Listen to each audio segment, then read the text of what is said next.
السلام علیکم ورحمۃ اللہ وبرکاتہ۔ بسم اللہ الرحمن الرحیم، الحمد للہ والصلاة والسلام علی رسول اللہ وعلی آلہ واصحابہ اجمعین۔ محترم سامعین کرام، آپ سن رہے ہیں قبر کا عذاب اور اس کی نعمتیں، پارٹ نمبر 11۔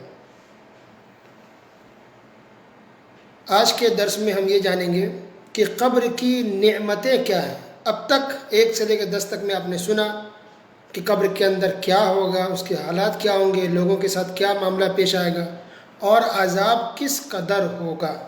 عذاب کا بیان ہو چکا، اب ہم سنیں گے نعمتیں کیا ہیں۔ کیا قبر کے اندر بھی نعمت ہوتی ہے یا مرنے کے بعد قیامت سے پہلے بھی انسان کو نعمت دی جاتی ہے؟ جی ہاں، انسان نعمت میں ہوتا ہے اگر وہ مسلمان ہو، مومن ہو تب۔ کیا دلیل ہے؟ دیکھیے، پہلی بات تو یہ کہ شروع میں بات بتائی گئی تھی کہ جب فرشتے سوال کرنے کے لیے آتے ہیں، کافر جواب نہیں دے پاتا تو اس کا عذاب وہیں سے شروع، لیکن ایک مسلمان، ایک مومن فرشتوں کا صحیح جواب دے دیتا ہے تو اسی وقت اس مومن کو دلہن کی طرح لٹا دیا جاتا ہے۔ یہ بھی ایک نعمت ہوئی۔ پھر جنت کی کھڑکی کھول دی جاتی ہے اور ہوائیں آتی ہیں، جنت کی ایک خوشبو آنے لگتی ہے۔ یہ بھی بہت بڑی نعمت ہوگی کہ جنت کی خوشبو آ رہی ہے، اور جنت کے اندر ٹھکانہ، جگہ دکھایا جاتا ہے انسان کو ڈیلی، روزانہ۔ کافر کو جہنم کا ٹھکانہ یعنی جگہ دکھائی جاتی ہے، اور مسلمان کو، مومن کو جنت کی جگہ دکھائی جاتی ہے۔ انسان دیکھ دیکھ کے خوش ہوتا ہے۔ اس کے علاوہ اور بھی وضاحت حدیث کے اندر موجود ہے۔ سب سے پہلے حدیث دیکھتے ہیں ہم۔ عائشہ رضی اللہ تعالیٰ عنہ فرماتی ہیں، یا رسول اللہ تبتلی هذه الامة فی قبورها، کہ اس امت کو قبر کے اندر آزمایا جائے گا، آزمائش ہوگی۔ فکیف بی وانا امرأة ضعیفہ، تو میرا کیا ہوگا، میں تو ایک کمزور عورت ہوں۔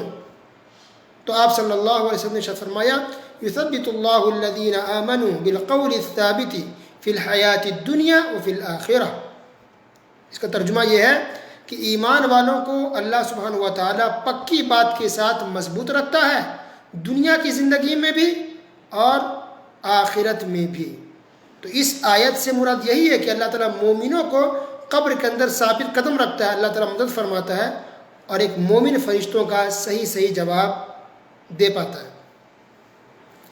اسی طرح ایک اور حدیث ہے، کعب بن مالک رضی اللہ تعالیٰ عنہ، کعب، کاف عین با، کعب بن مالک رضی اللہ تعالیٰ عنہ بیان فرماتے ہیں کہ نبی کریم صلی اللہ علیہ وسلم نے ارشاد فرمایا، یہ حدیث موطا کے اندر ہے، حدیث نمبر 5، 6، 8 اور مسند امام احمد کے اندر بھی ہے، انما نسمۃ المؤمن طیر یعلق فی شجر الجنہ حتی یرجعہ اللہ تعالی الی جسدہ یوم یبعثہ،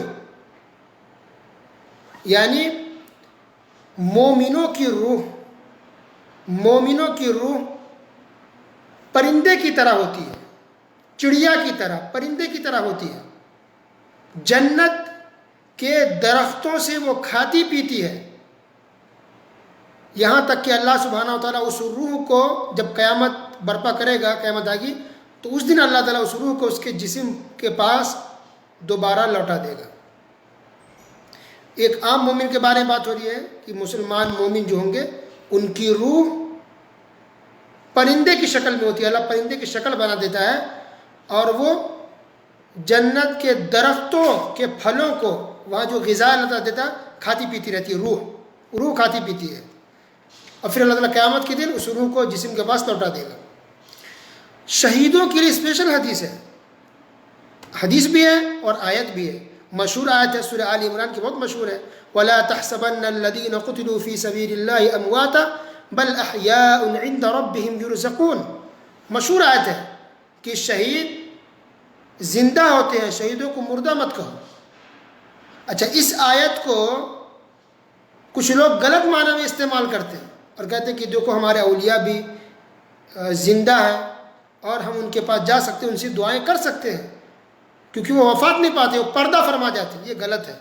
اس آیت کو صحیح طرح سے سمجھنے کے لیے اس کا پس منظر دیکھیے، بیک گراؤنڈ دیکھیے۔ اس کے پس منظر میں 3 اہم باتیں ہیں۔ نمبر 1، یہ آیت نازل ہوئی ہے جنگ احد کے موقع پر، جب غزوہ احد ہوئی تو جب صحابہ کرام شہید ہو گئے، جب صحابہ کرام شہید ہوئے تو منافقوں نے طعنہ دینا شروع کر دیا کہ دیکھو ہم نے منع کیا تھا، اگر تم بھی ہماری طرح اگر جنگ میں نہیں جاتے تو تمہارے یہ جو رشتہ دار جو شہید ہوئے وہ شہید نہیں ہوتے، بچ جاتے وہ. یہ طعنہ دے رہے تھے منافقین. ایک بات یہ ہوئی. نمبر 2 کہ شہداء کے گھر والے غمگین تھے. شہید ہونے کا تو خوشی تھی کہ چلو اللہ کے نام میں شہید ہوئے، لیکن ایک انسان ہے نا، کسی کے شوہر کا انتقال ہو، کسی کے باپ کا، کسی کے بھائی کا، کسی کے چچا کا، تو ایک انسان ہونے کا دکھ غم ہوتا ہے بچھڑ جانے کا، دنیا سے چلے جانے کا. تو یہ غم تھا. اور تیسری بات یہ تھی کہ یہ شہید جو جنگ میں شہید ہوئے تھے صحابہ کرام، یہ اللہ تعالیٰ کے بہت خوش تھے، بہت اچھی نعمت میں تھے. تو وہ شہید یہ چاہ رہے تھے کہ ان کی اس خوشی کو، یہ اچھی زندگی گزارے بہت آرام سے اللہ کے پاس، اس خبر کو ہمارے گھر والوں تک کون پہنچا دے گا. یہ ان کی فرمائش تھی شہیدوں کی کہ ہمارے گھر والوں تک کون پہنچا دے گا. تب اللہ سبحانہ و تعالیٰ نے کہا کہ ٹھیک ہے، تمہاری اس خبر کو، تمہارے حالات کے بارے میں کہ تم اچھی کنڈیشن میں ہو، میں پہنچا دوں گا. تب اللہ سبحانہ و تعالیٰ نے یہ آیت نازل فرمائی. اب دیکھیں کتنا آسان ہو گیا سمجھنا. اللہ نے کیا کہا؟ وَلَا تَحْسَبَنَّ الَّذِينَ قُتِلُوا فِي سَبِيلِ اللَّهِ أَمْوَاتًا بَلْ أَحْيَاءٌ عِنْدَ رَبِّهِمْ يُرْزَقُونَ.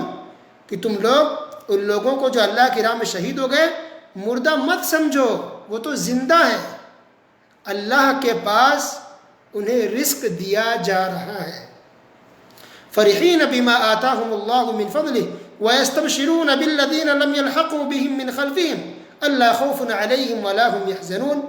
اللہ تعالیٰ اپنے فضل جو انہیں دے رکھا ہے اس سے بہت خوش ہے اور خوشیاں منا رہے ہیں ان لوگوں کی بابت، یعنی ان لوگوں کے بارے میں جو اب تک ان سے نہیں ملے، ان کے پیچھے ہیں، اس پر کہ انہیں نہ کوئی خوف ہے اور نہ وہ غمگین ہوں گے.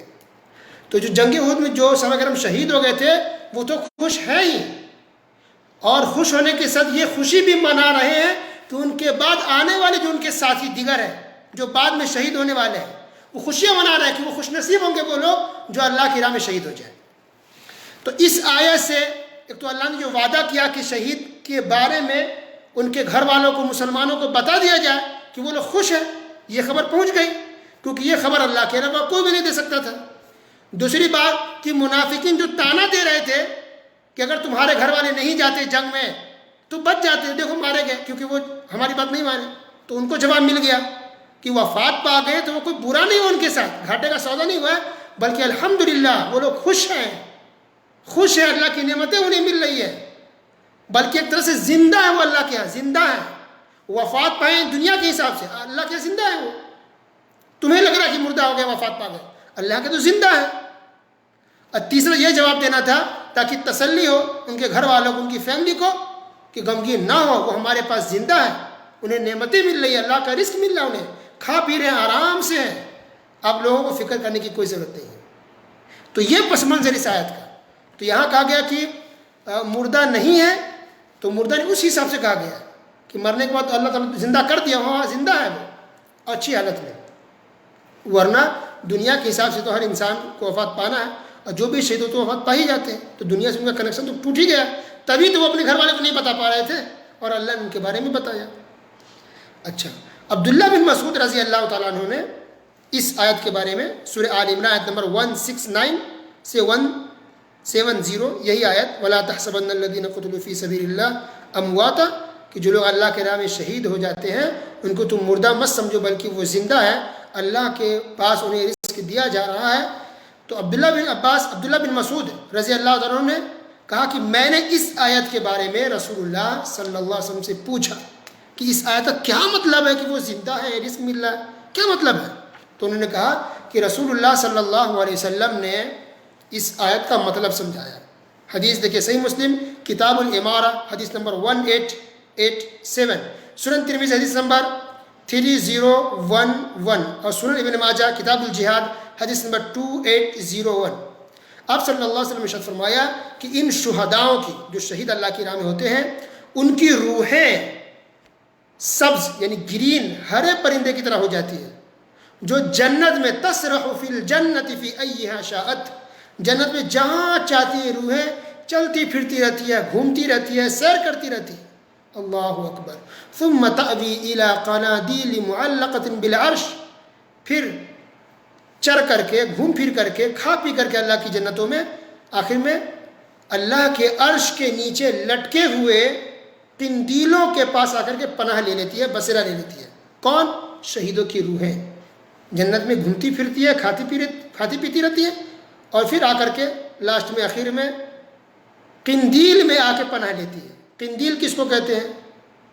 پہلے زمانے میں لالٹین استعمال ہوتا تھا چراغ کی طرح، جو شیشے کے ہوتے تھے، روشنی کے لوگ استعمال کرتے، اس کو قندیل کہتے ہیں.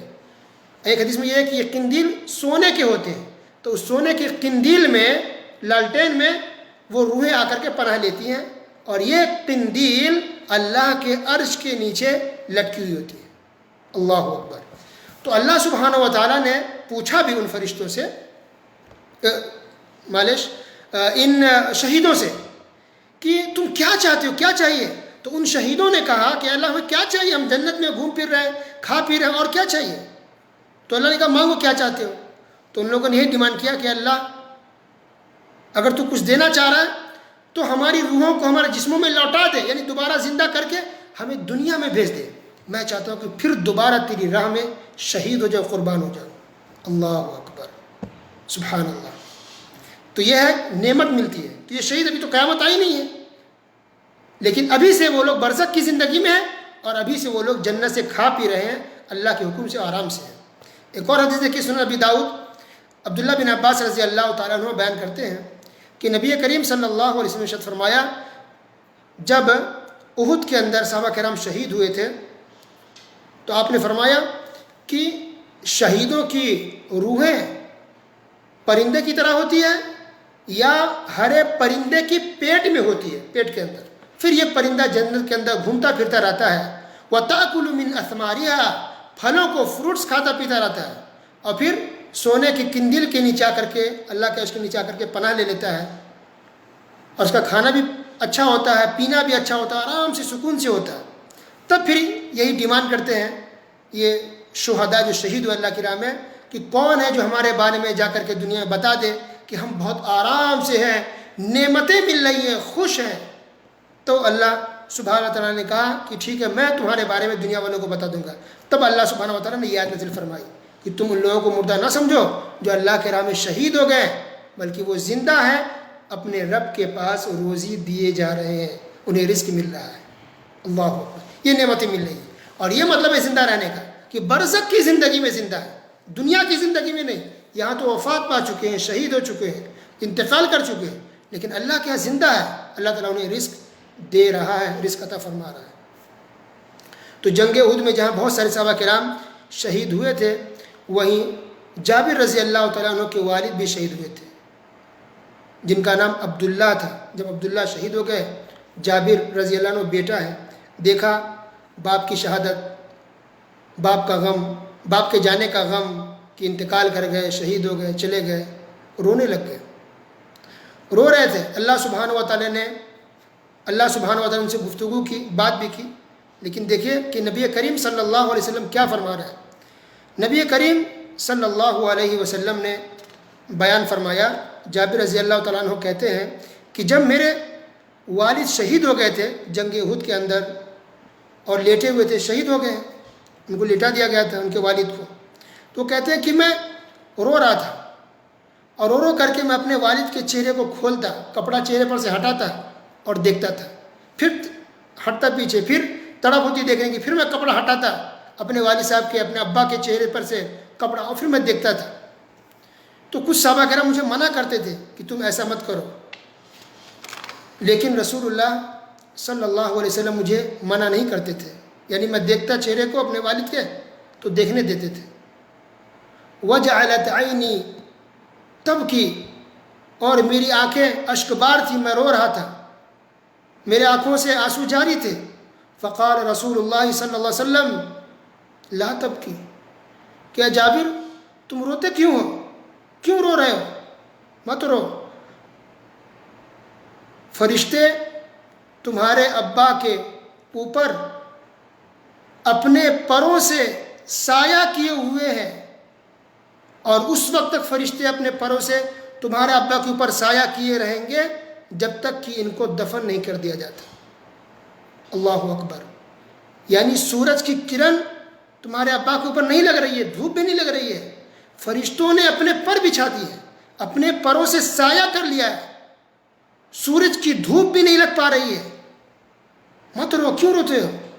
اور پھر رسول اللہ صلی اللہ علیہ وسلم نے یہ بھی کہا کہ اللہ سبحانہ و تعالیٰ نے تمہارے ابا کو زندہ کیا ہے اوپر آسمان پر، زندہ کیا، فَأَقْعَدَهُ بَيْنَ يَدَيْهِ، اور اپنے سامنے بیٹھایا، وَلَيْسَ بَيْنَهُ وَبَيْنَهُ حِجَابٌ وَلَا رَسُولٌ، اللہ کے درمیان اور تمہارے ابا کے درمیان کوئی پردہ نہیں تھا، کوئی ترجمان نہیں تھا، کوئی ٹرانسلیٹر نہیں تھا، کوئی بھی نہیں تھا، سامنے فیس ٹو فیس رب العالمین ہے اور تمہارے ابا ہیں۔ فقال تعالی، پھر اللہ تعالیٰ نے کہا کہ اے میرے بندے، مانگو کیا مانگتے ہو، مانگو کیا مانگتے ہو، کیا چاہیے، تم جو چاہو گے وہ ملے گا، تم جو ڈیمانڈ کرو گے وہ میں تمہیں عطا کروں گا، مانگو کیا مانگتے ہو۔ تو جابر رضی اللہ تعالیٰ عنہ کے والد عبداللہ بن عمر الانصاری رضی اللہ تعالیٰ عنہ کہنے لگے کہ اے میرے رب، میں چاہتا ہوں بس اتنا کہ مجھے واپس دنیا میں بھیج دیا جائے تاکہ میں پھر دوبارہ تیری خاطر تیرے راہ میں شہید ہو جاؤں، اس کے علاوہ مجھے کچھ نہیں چاہیے۔ اللہ اکبر، مانگا بھی تو کیا کہ دنیا میں واپس بھیج دے اللہ، میں چاہتا ہوں دوبارہ شہید ہو جاؤں، میں اللہ کی تیری راہ میں دوبارہ قربان ہو جاؤں۔ تو اللہ سبحانہ و تعالیٰ نے کہا سبق القضاء منی بأنہم الیہا لا یرجعون، کہ فیصلہ تو ہو چکا ہے، تقدیر لکھی جا چکی ہے، لوح محفوظ میں موجود ہو سب کچھ، تو تقدیر میں لکھا جا چکا ہے یہ فیصلہ، اللہ نے کہا کہ میں نے کر دیا پہلے ہی کہ کوئی بھی مرنے کے بعد دوبارہ دنیا میں نہیں جائے، یہ ہم نے پہلے فیصلہ کر دیا تھا کہ مرنے کے بعد کوئی بھی دنیا میں دوبارہ نہیں جائے، اس لیے تم دوبارہ نہیں جا سکتے۔ اللہ اکبر، تو اس سے پتہ چل رہا ہے کہ کتنی بڑی فضیلت ہے صحابہ کرام کی، کتنی بڑی فضیلت کو اللہ کے راہ میں شہید ہوئے، اللہ نے انہیں زندہ کیا، جنت میں وہ گھوم رہے ہیں، کھا پی رہے ہیں، پھر یہ کہ اللہ نے ڈائریکٹ بات کیا۔ اللہ اکبر، کتنے بدبخت ہیں وہ لوگ جو صحابہ کرام پر انگلی اٹھاتے ہیں، بعض صحابہ کرام کو برا بھلا کہتے ہیں۔ اللہ اکبر، یہ تو ایسے ہی جیسے کوئی انسان آسمان پر تھوکے۔ صحابہ کرام کتنی زیادہ فضیلت کہ جس کو ہم کئی گھنٹوں میں بلکہ کئی دنوں میں بھی بیان نہیں کر سکتے۔ تو اس تمام حدیثوں سے پتہ چل رہا ہے صحابہ کرام کی فضیلت بھی، اور جو اہم ٹاپک ہے، جو اہم بتانا چاہتے ہیں جو بات، وہ یہ کہ اللہ تعالیٰ زندہ کرتا ہے دوبارہ، اور جو مومن ہوتے ہیں، مسلمان ہوتے ہیں، مومن ایمان والے ہوتے ہیں، اللہ تعالیٰ کے نعمتوں میں ہوتے ہیں، برزخ کی زندگی میں انہیں نعمتیں ملتی ہیں، وہ کھاتے پیتے ہیں، آرام کر رہے ہوتے ہیں، حالانکہ ابھی قیامت نہیں ہوئی ہے۔ تو برزخ کی زندگی مرنے کے بعد سے قیامت تک، اس بیچ کو برزخ کی زندگی کہتے ہیں، اور اسی کو قبر کی زندگی کہتے ہیں۔ تو جو گنہگار ہوگا وہ تو عذاب میں ہوگا، کافر تو ہمیشہ کی پکا عذاب میں ہوگا، لیکن جو گنہگار مسلمان ہے وہ بھی عذاب میں ہوں گے۔ جیسے مثال دیا جائے کہ جو جھوٹ بولتا ہے، جو مسلمان جھوٹ، اس کے منہ کو کاٹا جائے گا، چیرا جائے گا۔ اسی طرح جو چغلی کرتے ہیں اس کو بھی عذاب ہوگا۔ اسی طرح مرد و عورت جو زناکار بدکار ہیں اس کو بھی سلگتے ہوئے آگ کی بھٹی میں ڈال دیا جائے گا، وہ جلیں گے، چیخیں گے، چلائیں گے، چاہے وہ مرد ہو یا عورت ہو، تنور میں ہوں گے، آگ میں جھلسیں گے، وہ مسلمان ہی ہوں گے۔ اسی طرح سود کھانے والے لوگ کو بھی عذاب دیا جائے گا، لیکن وہیں پہ ایک مومن مسلمان اچھا ہے، دیندار ہے، تو اس کی روحیں جنت میں ہوں گی، سبز گرین پرندوں کے پیٹ میں ہوں گی یا پرندوں کی طرح ہوں گی، اور اللہ کے حکم سے وہ کھائیں گی درخت کے پھلوں کو اور جنت میں گھومیں گی، اور آخر میں آ کر کے اللہ کے عرش کے نیچے جو قندیل ہے وہاں پر آ کر کے وہ بسیرا کرے گی، وہ روحیں آرام کرتی ہیں۔ آج کے لیے بس اتنا ہی، باقی باتیں انشاءاللہ اگلے درسوں میں سنیں گے۔ وصلی اللہ علی نبینا محمد وعلی آلہ وصحبہ اجمعین۔